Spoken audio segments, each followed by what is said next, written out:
Aloha. Today we're unboxing the second row pet liner from Tesla for Model S, Model Y, Model 3.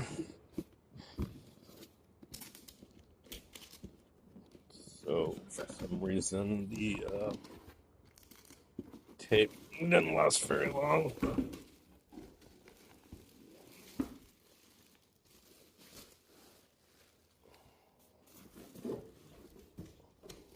See, the box had a nice Tesla logo on it.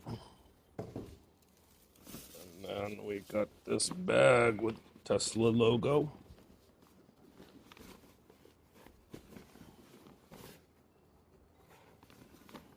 Oh, there's the zippers. Wham bam.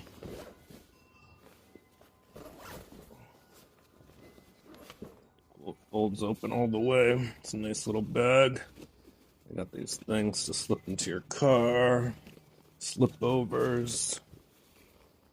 And I got these for the door. You can see the instructions. So here's the door ones. And here's the pet liner. Pretty nice quality. Definitely better than ones I've gotten on Amazon. I can just tell right off the bat, much more padding and all that. So I'm excited to see how my boy Rocket likes it. And check out the next video where we will put it in the Tesla Model 3 and see how it goes, okay? Thanks for checking out this video, everyone. Aloha.